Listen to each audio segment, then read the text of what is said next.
Okay, we can get started here. Thank you for joining us. This is our Deschutes County Board of Commissioners meeting at 1 p.m. Monday, August 11th, 2025. First item is citizen input.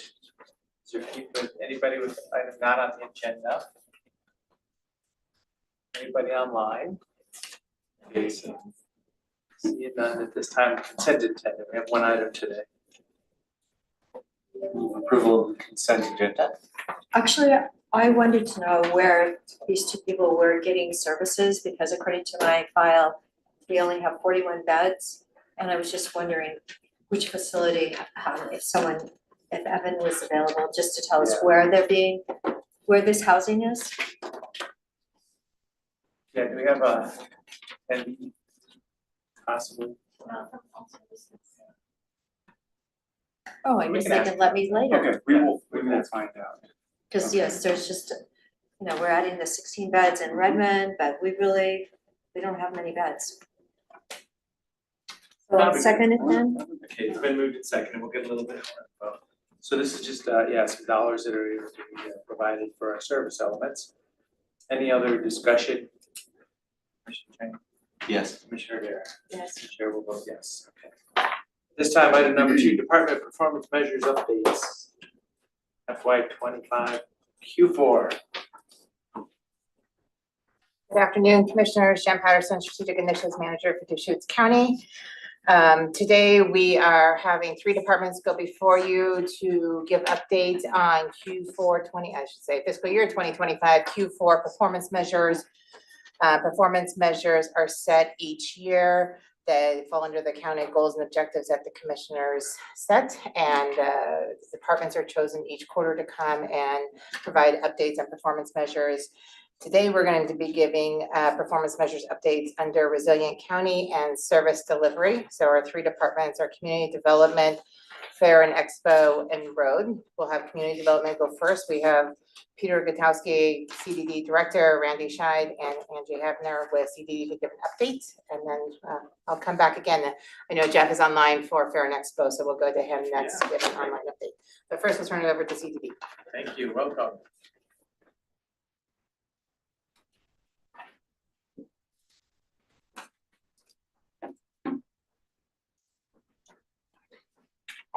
I'm Angie Hebner, Administrative Manager for Community Development.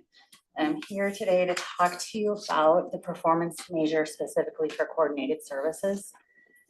This one is to achieve structural permit ready to issue turnaround time for coordinated services of 4 days or less. And I wanted to provide some context to what that means so you understand the process and some history that we've gone through. Currently, Coordinated Services has 7 total permit technicians. They're the ones that this performance measure relates to, specifically to their work for permits. We have 3 permit technicians, permit tech 1s. One of them is on probation currently in training. We have 2 permit technician 2s, and then of those, we have in addition 1 lead permit technician 2, so 7 total.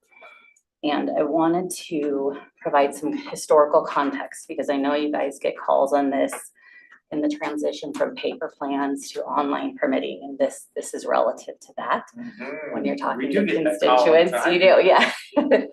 And so I wanted to, historically, when we were running paper plans, this performance measure, we had a hard time meeting it. We were historically 9 to 14 days. And the reason for that is because the policy was when a permit technician claimed a permit, that was theirs to keep. We didn't share responsibilities with other techs. If we were on vacation, that record stayed until we returned. And then also historically with paper plans, we weren't able to review planning on-site building consecutively. It was paper, so we literally passed it around the office. What this performance measure specifically relates to is when building and planning on-site sign off on this permit, it's routed back to the permit tech for fees to assure all divisions have signed off. The time that they get it back to them, the time that then they change it to ready to issue should be 4 days or less. They do it in order. When it's assigned back to them, they do it unless we have an emergency situation and then we're expediting. And so I just Is want every other one an emergency, well, according to the applicant? depends Yeah. on who the message is coming from. Yeah, according to the applicant. So for example, if we know somebody's home is burned because of a fire, that would be expedited and jumped to the front of the line, and we would expedite that review. I did want to note that this data, the report is pulling from our Excella, and it is only pulling business days. So it doesn't include weekends, and it does include holidays, however. And so I wanted to make note of, if it's like right now we're running 3.22 days. If the example was it is signed off by planning on Friday, it is not counting the Saturday, Sunday. So it is business days. So that I thought was relative to you. Also, what we've done to historically how it was assigned to one person for the story of the record. We have allowed staff to, if somebody's on vacation, they can jump in and pull those to keep it going in the process. We also have created reports for supervisors, management to pull. If it's been sitting too long, we can see why and go in and pull it, or if it has accidentally fallen through the cracks, been signed off by planning, as an example, and maybe wasn't assigned electronically back to a tech and it's pending. We have a report that catches those, so they don't fall through the cracks into the abyss, because we do recognize turnaround time keeps people in our community working. It's important. So it's just some neat history of where we were with paper, where we are now with electronic, and the benefit of electronic is the consecutive review, the ability to catch these, and then have other staff pull them if somebody's on vacation. I do know you get calls for the struggle for time is for the complete application. They apply, we go and review them, maybe we're missing documents. That part is still, whereas historically we would see them at the county counter, we would look at them, we would have them walk away with a sticky note. That's what we hear, is Yeah. you used to help me finish it at the Right. counter, and now that's not happening. Yeah, so it is happening, only the communication is different because the permit techs are looking at it. We're not sending an email with additional info needed. And there are some people who miss the personal, they want that. However, the message I do want to say, we have partnered with COBA. They have been amazing for giving the message of complete application. We've updated our website. We've offered training classes to help on the front end. And then once we obtain that complete application, the process to completion is really expedited to where it used to be. So this is a huge win. I mean, going from now we're 3.22 days historically with paper, we were on average 9 to 14 days. Hopefully, and I gotta imagine it's working real well for the majority, so it's just some of the outliers. Absolutely. Yeah. Technology stumbles. Yeah, and part of that is just education of why and how. So we'll talk to those individuals who are struggling and explain why. We'll offer classes to teach them how to do this, so it's expedited for them as well. You know, new things can be overwhelming, but we are living in a world we all know that is technology, and we're glad to assist. And then with that, we're monitoring it because the purpose was for expedited review. And then as the permit techs get seasoned and get experience, that will get faster as well. So big win. So I have a question. Yeah. If you can have a permit for a medical emergency, how long is that good for? And when is the check-in? So for medical, like a medical hardship, Right, and so they are allowed to bring in a structure on their property? so annual letters It's annual? Yeah. They have to send a letter in, or we send a to- letter to planning. to planning? Yeah. And then if we're not proactively doing that in code enforcement yet, however, if we are tracking it, we've recreated a whole new system to track this within Excella. So we'll track the medical hardships, the approval, the documentation, if we've received a current letter or not. So you have And a then- system to do that now? Yes, yep.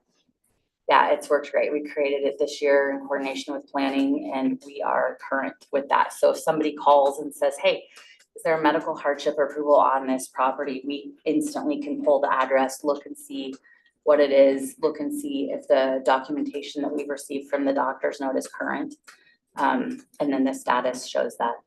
So we have a great way to track these right now. It's almost like tracking people that are not, that are renting their house out, but not registered, right? Or, yeah, so people will call and say, hey, is it, there's a medical hardship here, is it still valid? We can see that it is, or we can see, no, it's not. And if they submit a code enforcement complaint, we can Do they have address to that. submit the code enforcement though in order for something for us to do, or can you just do that on your own? Currently, yes, just because of the code enforcement cases we have, just for staffing management, it's a lot. And so currently, yes, and historically, we have proactively turned them in.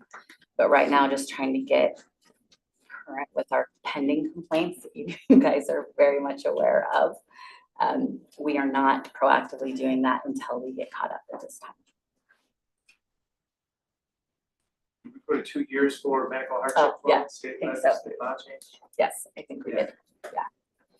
How many renewals can they do? Forever? As long as we keep continually getting a doctor's letter, yep. For the medical reason for that same person. Now, if the reason changes and it's goes from mom to dad, aunt to uncle, we would do a new review and approval. It's specific to the person. Thank you. Thanks, guys. Appreciate it. Randy Scheid, Deschutes County Building Official. I'm the building official for the beautiful Cities of Sisters in La Pine. I can see on my screen that Deputy Connor does have a knock and talk scheduled for the same subject regarding this. I also, from my tenure, I've seen a horse facility that has gone through 3 owners, and each one of them has required a caretaker medical hardship. So it kind of went with the property. So I mean, if the It doctor, does, doesn't it? if a doctor will write the letter. I mean, who are we to challenge the doctor? I guess is what that comes down to. I'm here to talk about our plan review turnaround times, and I have some knowns or givens, and then some of the options that we provide or that are provided by statute to ease some of this. So I think, as most of you realize, that we definitely have a season, and it starts from March and usually goes through August, and that's when most of our submittals come in. And so we don't staff for the peak because we wouldn't have much to do in the off. So we staff for the 3/4 amount. So there's always, when there's that type of peak, there's always going to be people that come in late on that. When they start submitting, they're going to see a longer wait time than people that submit in the cooler months or the off season. It also coincides, many of our employees have families, children, and also coincides with our busiest vacation schedule. So not only are we busiest with business, but we also have to allow employees to take their well-earned time management leave during those times. So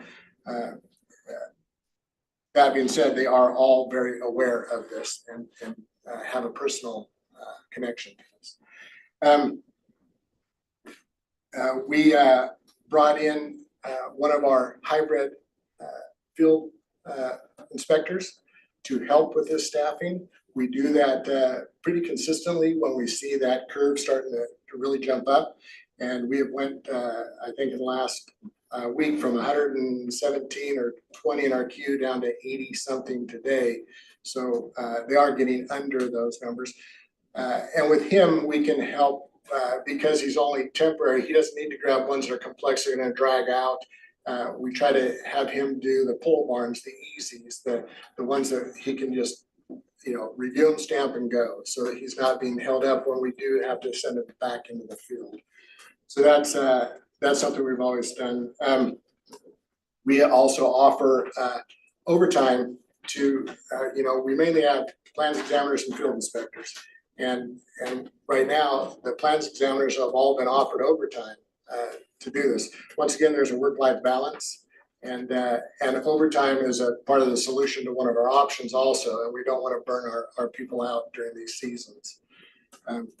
So as far as the options, there's been a long-standing statute that says if you are a licensed design professional in the state of Oregon and also have your state of Oregon plans examining certification, you can basically submit a plan that's approved by you.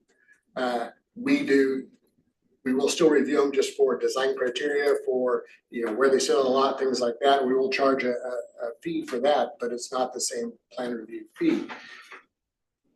We've had, to the best of my knowledge, no one during my 20-year tenure take advantage of that because there's liability issues associated with that. And that's why they want, even when we have federal government or we have things that really do not require our involvement, a lot of people appreciate our involvement because we're another set of eyes for these projects.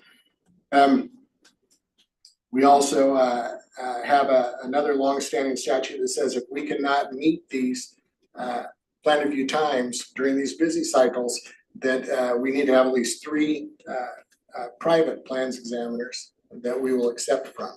And we will accept plan reviews from any of our licensed structural engineers in the area. Once again, when we're busy, they're busy. So even though this is a statute, they're too busy to take on this function. So it's out there. The one that gets us the most traction is a thing we have an expedited plan review. It's in Deschutes County Code, not in statute. And when we have something that basically can be issued, we don't want to spin our wheels, but if it has septic and has land use and can be issued, and they want to pay a fee, what that fee does is then we find the plans examiner willing to work overtime, so no one is displaced in line. They pay the fee that pays for the overtime for that plans examiner, and that plans examiner takes it from review to finish that way. So we offer several options like that. We also offer concurrent review at the submitter's own risk, because they could say, I want planning to look at this, but I also want you to start reviewing it. If planning says solar setbacks don't work, something like that, then it's got to come back through our division once those changes are made. But that is an option that we do try to provide, so people can move on with the jobs that are critical, that they were maybe a little late in submitting. And naturally, I think historically, building departments have always been the place that's supposed to make up the time. You can have engineers take long, trust companies take long, but once they get all that paper in their hand, they're ready to go. And then, when we say, sorry, this is the peak season, it's going to be a while, that's a hard message. So the target of 10 is basically double what we're doing right now. Target of 10 is a statutory amount. It also says for 300,000 or more population, then it's actually 15. And we're with the cities and the rural, we're getting close to that. But also it talks about, if you have a history of not making this without some reasonable cost. I will say right now that I think that most jurisdictions of our size, our complexity, and our business volume would be very pleased with the plan review times that we currently hit. Yeah. And it's basically this quarter that's the one that's the peak. Yeah. Yeah, so Yeah. that's because we're looking at. Yeah. Like I say, there's 2 seasons in Detroit, Yep. and there's winter and there's building. Good. Well, thanks for the update. Thank you. Appreciate it. Thanks, Angie. Yeah, thank you. Thanks, Randy.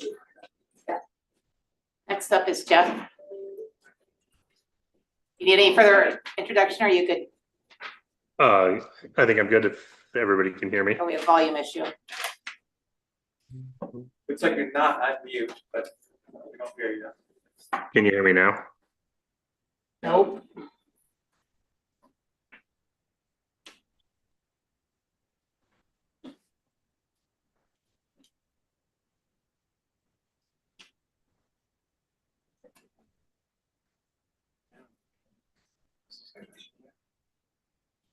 Oh, go ahead and say, can you hear me now again? Can you hear me now? See, look at that, it's doing the transcribing.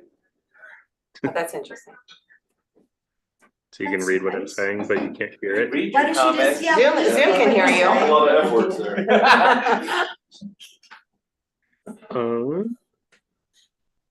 I can try logging To back out and evaluate. I'll log, I can try logging back in if you'd like.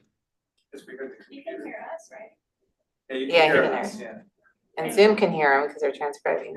So Jeff, it looks like he's gonna log out and log back in, so maybe we can skip Jeff. Okay, and go to the yeah, we next. can go. Okay. Next up is Chris. I almost forgot who was next. Right. Yeah, I'm gonna try to share my screen. And I can't fake the you can't hear me trick. We could try. Fake the you can't see my screen trick, maybe. Okay.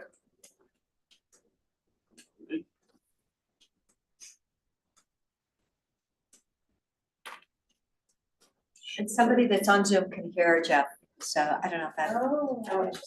yeah, just thought that might be more fascinating. Okay. Well, definitely important. Kind of bringing you, we're having this conversation about transportation funding, statewide level, obviously, and kind of bringing you really the two most basic, I think, performance measures, any road agency or entity has in their portfolio. Talk about the pavement condition index, and we talk about the bridge sufficiency rating. You get a little bit of a crash course on this every budget presentation every year. We go over what our PCI is, the amount of investment we've made to sustain that and why that's important. So just to reiterate, the pavement condition index is, again, that most common metric. It's on a scale from 0 to 100, where 0 is a completely failed road, to 100 is brand new. And the goal is to keep it, in the low to mid 80s, because that's where preventative maintenance treatments can be utilized at the most success, and you can keep your good roads in good condition. Just kind of the underlying strategy, basic strategy of any pavement managers out there. Keep your good roads in good shape. If you let them, drop from that adequate kind of top third of that degradation curve down into marginal, now we're not able to use chip seal or other, types of coatings. We have to do something a little more structural, replace asphalt, things of that nature. And then, of course, if you let them deteriorate even further, you're down to where you can't even overlay or grind out and infill. You have to go down to the base and reconstruct the road when you're in that poor to very poor type condition. So our strategy has always been low to mid 80s. So we pick a target of 82. Currently we're at 84, and that was as of last week.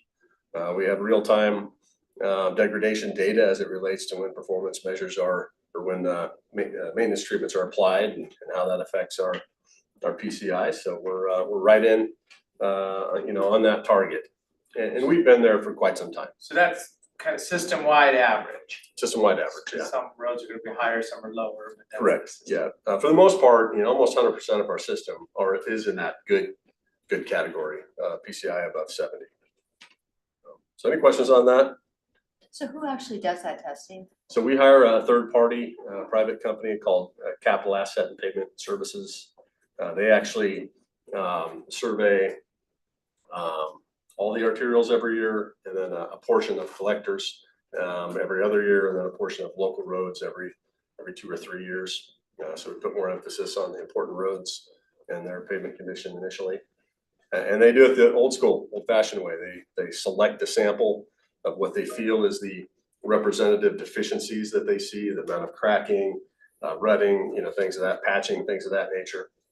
And then they will make notes, enter data into some sophisticated software that we also purchased, and then help us not just calculate the pavement condition index, but then also prescribe maintenance treatments.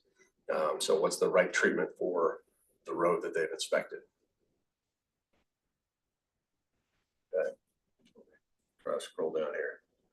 Okay, I am quasi pinch hitting for Cody Smith today. He's more the bridge guy in our outfit, if you haven't figured that out. But bridge sufficiency rating, again, is one of those, kind of bell cow performance measures for a transportation agency. Bridge sufficiency rating, a lot like the PCI, is based on 0 to 100, where 0 is completely failed, laying down in the water. 100 is brand new and designed properly. And it considers 3 kind of primary categories in that rating. The first is structural adequacy and safety. That's about 55% of the sufficiency rating. Next is the serviceability and functional obsolescence, which is 30%. And then 15% is the essentiality of for public use. So what's the traffic volume? How far away would you have to detour to get to the next crossing, so on and so forth. All that, is then calculated into a bridge sufficiency rating for each individual bridge. And our goal is to have a weighted average of the various bridges in our system of 80. Because that's a nationally recognized threshold for a serviceable bridge in good condition. That's a standard metric. A little more data on our bridge inventory. We have 55 bridges. 48 are National Bridge Inventory bridges, which means they're 20 feet or longer. 7 are non-National Bridge Inventory, less than 20 feet. ODOT inspects the National Bridge Inventory every 2 years. They have a consultant go around and actually, physically inspect all those bridges and then report a sufficiency rating. We also hire a consultant, or do internal reviews of our non-NBI bridges. Again, we have about 144,000 square feet of total deck area, 3/4 of a mile of total span length. So we have a lot of short bridges. Obviously we're crossing a lot of canals, here in the high desert. The average bridge age is 42 years old. That's getting a little bit better. We've had 3, replacement projects: Greer Blaine, Hame Hook, Smith Rock, bridge, full brand new replacements within the last several years. Our replacement value is almost $60 million in terms of the value of those bridges. And our weighted average sufficiency rating is 81.68. So we're above our metric, which is, again, a good place to be. There are some counties in the state that have more than 55 failing bridges in their inventory. Obviously the counties in the valley, Lynn County has hundreds and hundreds of bridges. And so we're in decent shape given our location and just overall, what we're crossing and the newness of our system compared to others. So with that, any questions? I have a question about rubberized asphalt on Horse Butte. Apparently, they're planning to do it next year. Is there any way that does that rubberized asphalt, does that work very well in keeping down noise in neighborhoods? So we're somewhat familiar with rubberized chip seal. So you instead of aggregate, you're actually using ground rubber. Mhm. And It's a good in complement of that. It's kind of hit and miss. It's somewhat of a fad in the industry, in just my personal opinion. We haven't done any rubberized. We've seen it installed in other locales, and it's not a bad use of recycled materials, but we're not sure that it's necessarily providing much value beyond just to be able to say that you're using ground rubber. It's much quieter. Is it? That's what I've been told. Yeah. They have it in Flagstaff and they had it in the Santa Rosa Valley. Yeah. Research, so I just wondered. Yeah, no, that's not something that we've observed as staff and gone out and take a look at it, but we haven't considered any use of that just because it doesn't quite flow with our process. I mean, I wonder what it would do with cold weather. Yeah. I mean, Flagstaff can be cold, Sure. Yeah. so, okay. Okay. All right. Thank you very much. You bet. So back to Jeff, and Jeff, we had confirmation that audio was working for another person that was attending. So Back at it.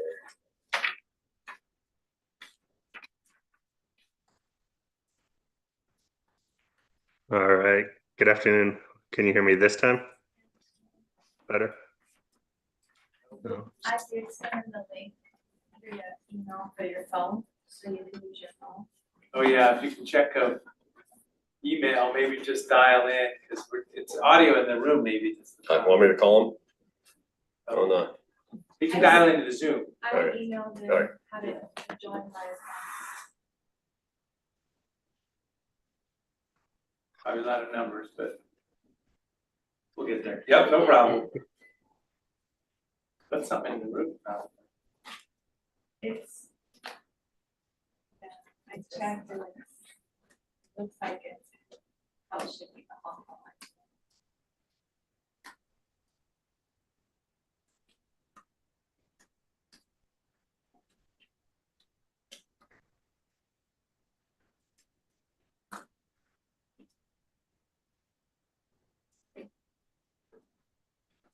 Welcome to Zoom.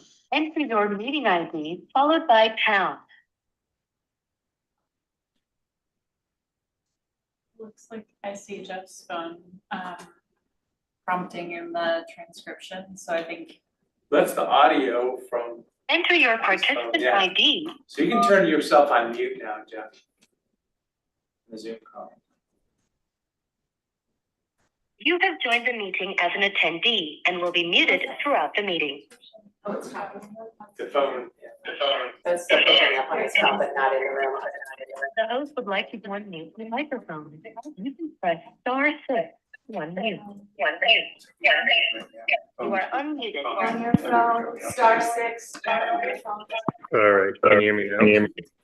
We should hear you. Not yet, *6.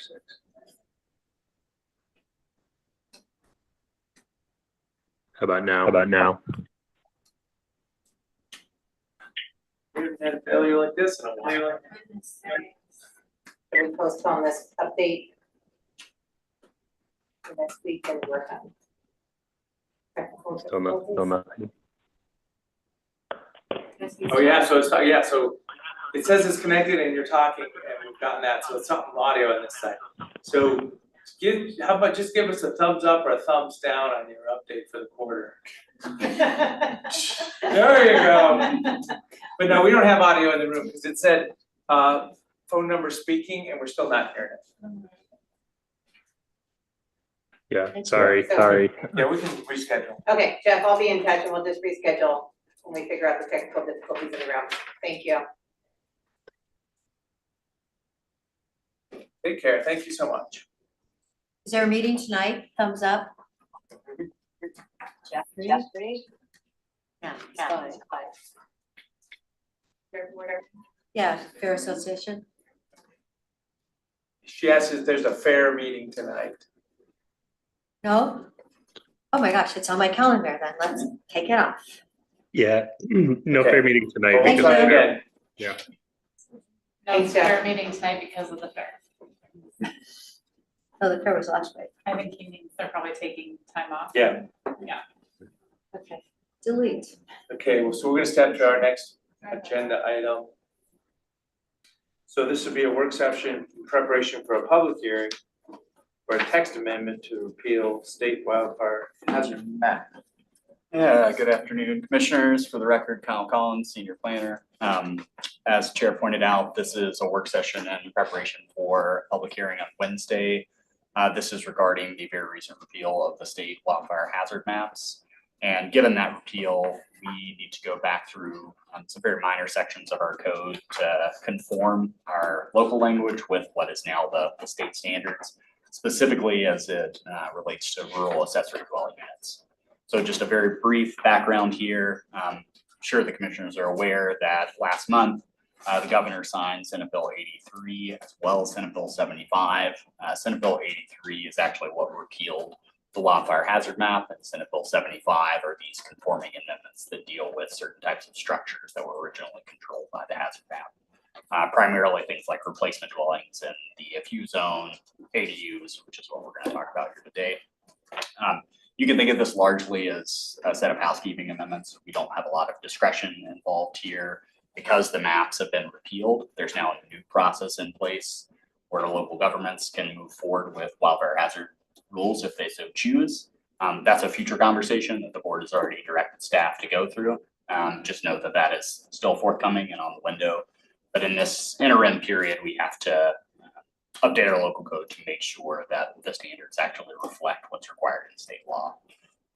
All it is doing is taking all the different references in our local code to a state wildfire hazard map, which is no longer in place, and just strikes those entirely to move them up to alignment.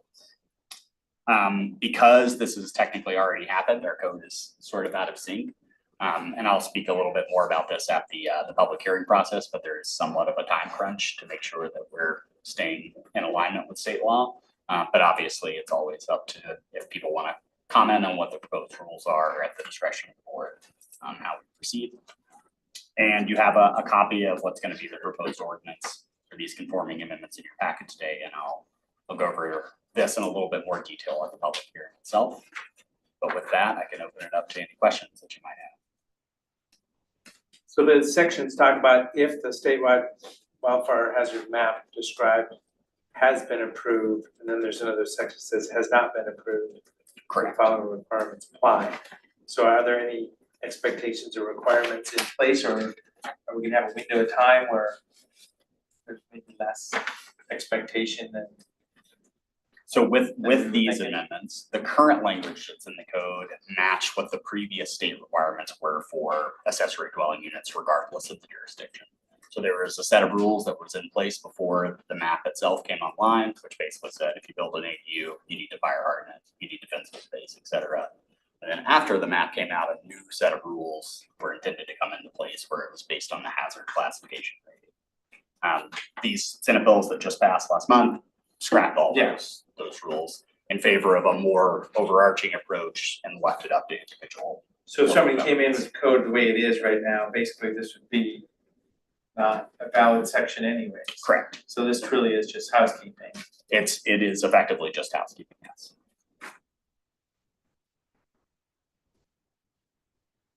So how soon can we then actually re-implement these rules? So, 'Cause I would hate to think somebody is gonna build something in the next 2 months, because they don't have to make it R327. so that will be a fairly large conversation as the board directed staff generally at one of their previous meetings back in July. Senate Bill 83 does allow for local jurisdictions to implement these new wildfire regulations. There's a few steps that have to occur at the state level before we can actually take those on board. One actually finalized at the end of last week, which is an update to the R327. Those are those fire hardening building code standards. The State Building Codes Division had to update that section before we were allowed to bring that online. That seems like it has a temporary rule in place where we could move forward. The second piece of this is defensible space standards, which still have to be brought forward by the State Fire Marshal's office. They haven't set a specific deadline, but we anticipate it'll likely happen sometime before the end of the year, if not very early next year. So the scope of work that I've been putting together over the last couple of weeks is essentially going to lay out a few different options that the board can go through when they get to that point and direct staff how they'd like us to start that public process. We'll have some work to do. Correct. This will be a public hearing on Wednesday. We'll lay out the big picture here. Let's say the conclusion is we're just basically removing the red line items here. And if it's there or not, it almost doesn't make much difference for anybody walking in the door. It's mostly to reduce confusion on the part of the public. And then follow-on work will be the content of what we think we need to or want to do in Deschutes County. Correct, as a separate conversation. Yep. Was there any other questions? Any other questions? No. Okay, thank you so much. See you on Wednesday. Thanks, Kyle. Item number 4, deliberations, reconsideration of Deschutes County 2040 comprehensive plan. Welcome. Thank you. Good afternoon, Commissioners. For the record, Nicole Mardell, Senior Planner with Deschutes County Community Development. Today we have deliberations on the 2040 plan. So just a bit of background on how we got here, just for folks who might be listening in. The board conducted first reading of ordinance 2025-007 to adopt the comprehensive plan, the 2040 plan, on reconsideration on June 25th. And the next day, LUBA issued a decision, which we've been referring to as Destiny Court, which provided new interpretations pertaining to cluster and planned unit developments and how that relates to our comprehensive plan. So the board on July 21st reopened the written record to accept new testimony and evidence specific to Destiny Court, minimum lot sizes for rural residential areas, and cluster and planned unit developments. And at that time, staff also entered several documents into the record. We included the Destiny Court decision itself, several decisions relating to the Miller Tree Farm development, just to show how we've processed cluster developments in the past, as well as an updated draft, clean and redlined, of the 2040 plan. We also entered in a new policy, which is in those two clean and redlined versions of the comprehensive plan, a new policy into the record related to minimum lot size for cluster and PUDs. And we also renumbered the policies in chapter 10. So the record closed on August 1st, We received 6 comments, 3 of those pretty general, just from residents, expressing a general desire to limit rezoning and development of land without a Goal 14 exception. We also received a letter from Central Oregon Land Watch asking for more detail on the intent of that new policy and when a Goal 14 exception would or would not be required. We also received a combined letter from the attorneys at Schwabe, Williamson, and Wyatt, from Tia Lewis, Ken Katzeroff, and Adam Smith, expressing general support for the policy, but again, asking for clarification on how Goal 14 would be applied. And then we also received a letter from the Department of Land Conservation and Development, our Central Oregon Regional Representative, Angie Brewer. And she stated essentially in detail the department's understanding of how OAR 660-004, the rural residential rule, how it applies to cluster and plan unit developments. And she also states in the letter that she believed the draft policy 1011 would comply with Goal 14 and was consistent with state law. Following closure of the record and in light of Could you repeat these, that, please? You said you will comply with, yes. yes, she found it was consistent with state law. Okay, thank you for that. Yes, yeah. So following closure of the record and in light of requests for greater clarity on the proposed policy, in your packet today, staff has offered, in place of that one draft policy, 3 policies. So the goal is to clarify how minimum lot sizes are applied to new residential areas in differing situations as allowed by state law. So I believe it's on page, let's see, page 3 of your staff memorandum for today. I can try to find the packet number itself, but it's under the deliberation bracket in the memo. 44. Perfect. Yeah, page 44. So essentially the first policy, 1011, that's what was pre-existing in the 2011 comprehensive plan. It shows our standard minimum lot size for general development, which is 10 acres. We added policy 1012, which talks about areas that have been zoned for rural residential use pre-2000. So there's this cutoff date in the rural residential rule of October 4th, 2000. So this policy 1012 speaks to allowances in the rural residential rule for these areas, having had that designation prior to a lot of the Goal 14 work that was done. This allows these areas to be able to utilize certain density bonuses. So if you're doing a cluster or PUD in one of these areas, you can have a minimum lot size of no less than 2 acres, which is seen as the safe harbor for rural use, with having the option of an overall development density of less than 10 acres when you factor in the open space parcel. So that's a specific scenario, and in that policy, we do cite the supporting Oregon administrative rule, just so that it's clear to folks in interpreting that. The third policy rather, 1013, this is to situations in which rural residential areas were designated that post October 4th, 2000. So this is properties that have been rezoned and have either taken a Goal 3 exception, a Goal 4 exception, or they qualify as non-resource land. They've shown that they're not farm or forest land through something like a soil study and through the adequate process. So state law allows these areas to have cluster and planned unit developments, again with that minimum lot size of no less than 2 acres, the safe harbor. But in this instance, these properties would still need to have an average density of at least 10 acres when factoring the open space. So the key difference there is in this policy is you still have to have an overall density of 10 acres.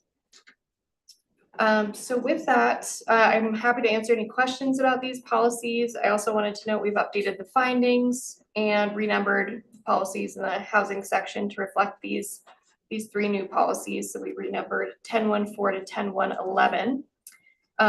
So those are all in draft form as an updated ordinance 2025-007. And if the board is comfortable moving forward, we'd ask, for acknowledgement to move forward and conduct second reading on August 27th. One last thing I did want to mention, I had heard from Brenda that there were potentially some comments submitted directly to the board that came in after the close of the written record date, after August 1st. I think we've talked about this previously in that in a legislative process, there's no hard and fast rule for what to do in that situation. But our staff recommendation would be, at the board's discretion, we'd recommend that the decision that you make on this topic is based on information that was in the record, which closed as of August 1st. But of course, the board has discretion in that area. So we're between the first and second reading, and you're saying the request is to stay focused on just these bullet points and policies. Yes.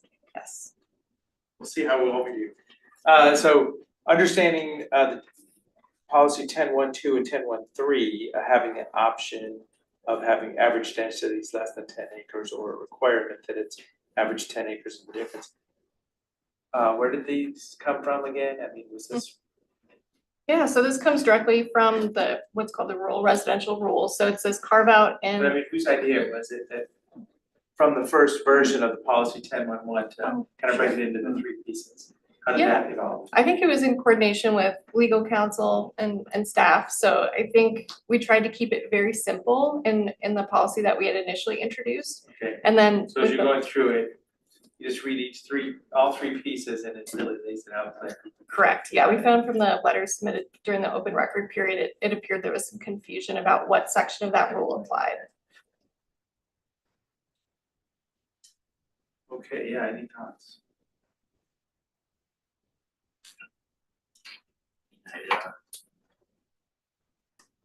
I will still not be voting to approve the reconsidered comp plan. The fix on this small issue notwithstanding.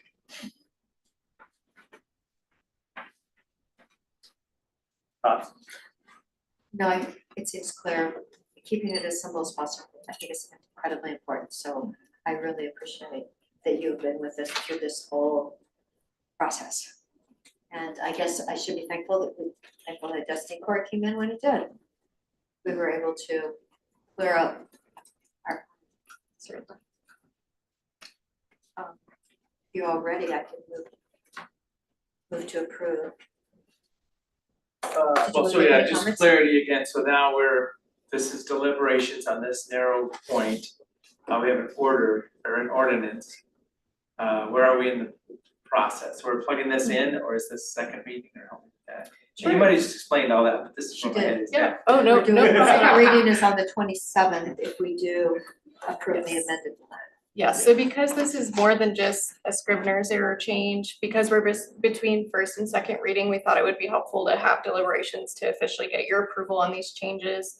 And then if you're amenable to it, then we'd return with that ordinance prepared for August 27th for second So reading. today is just the confirmation and not an ordinance per se, but setting up the ordinance. Yes. We do need to have an emotion now, Yeah, and I would support that, it's just trying to make sure. according to our memo. Yes, I think that would be helpful.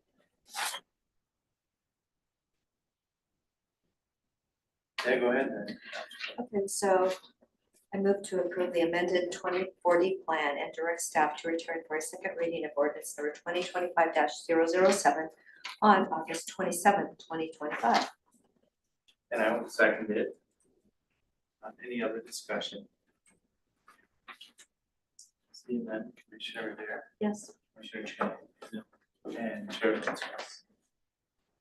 Thank you very much. Thank you very much, commissioners, and we'll see you on the 27th. Yes, if not before. At this time, other items, do we have executive session for today? So yeah, I got a couple of other items, but anything else, anything specific?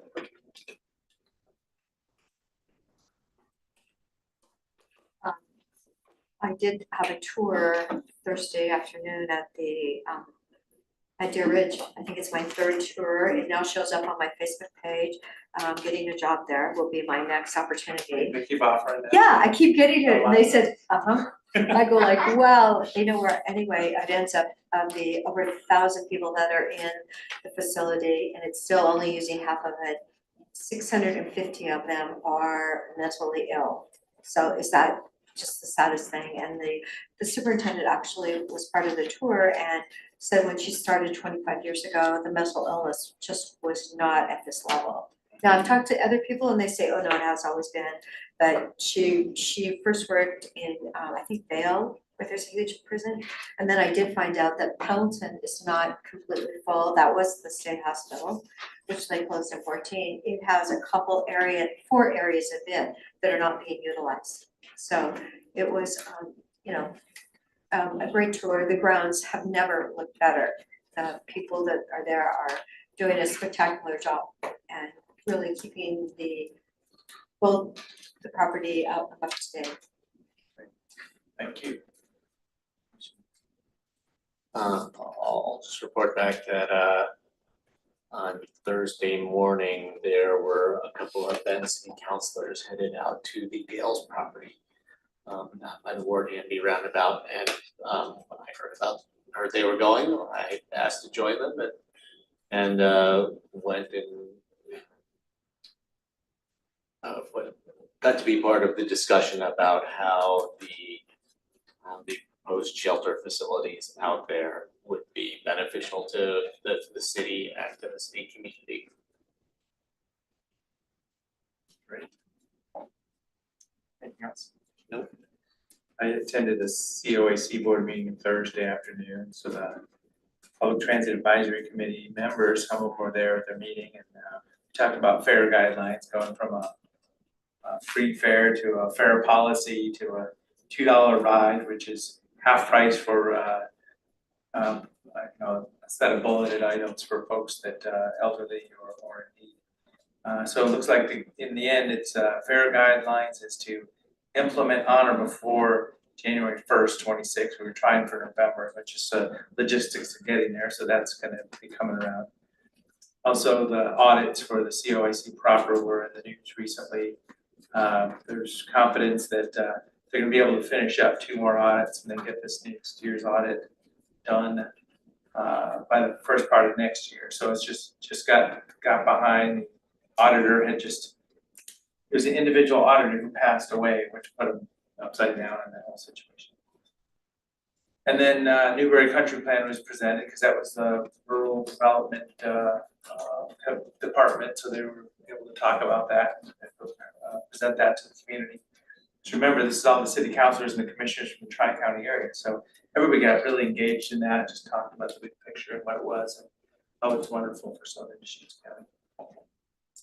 Also attended the audit committee on Friday, so I want to thank the audit committee members for being engaged on that. I don't know if Commissioner Dare was there at that. Yes, That was oh, just and a I was at the little art meeting first, so yes. Just- Art meeting.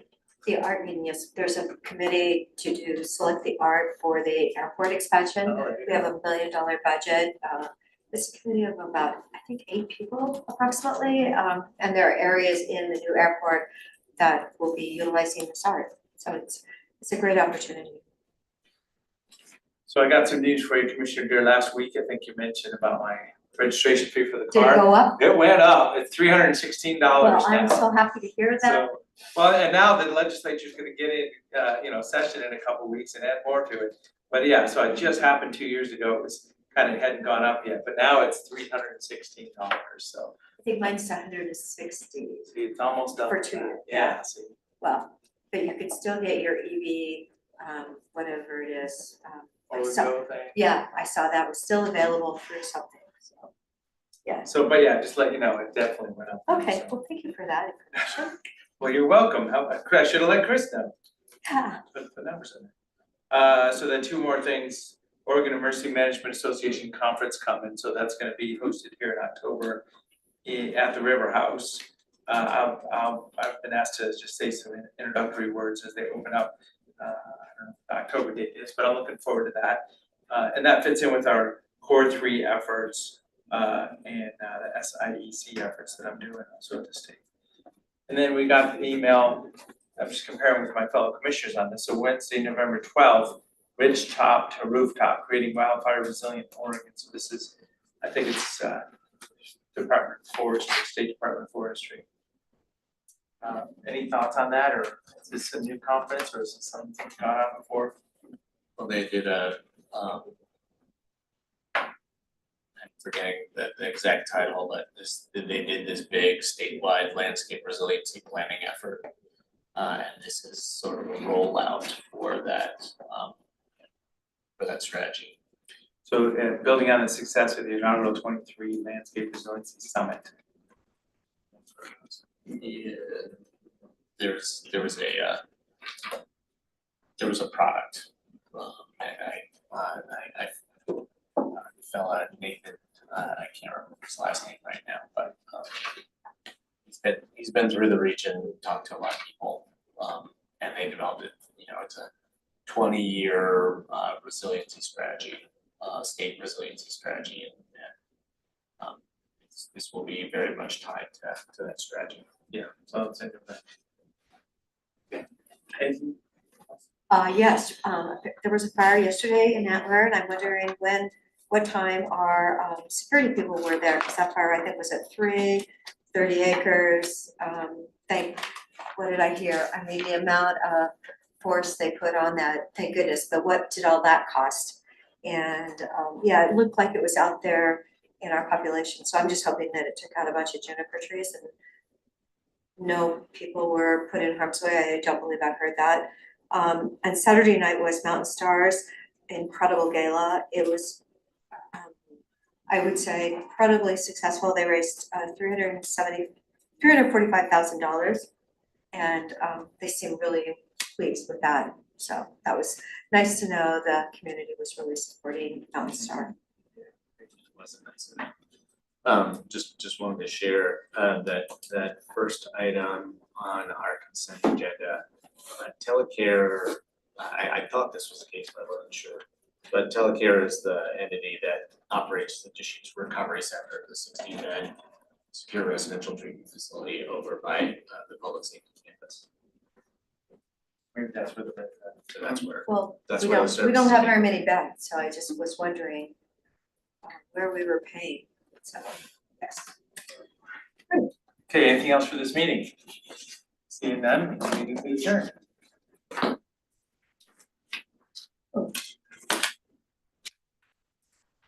So sad, but so glad that you had your kids.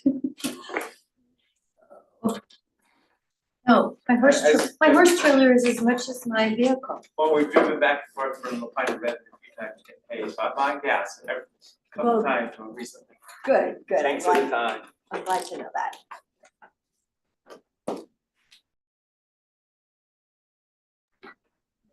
We'll give this message back. He says one of them is at Telecare Recovery Center, and then the other is at the 12th Street Residential Treatment Home. What's 12th Street? It says, it's a residential treatment home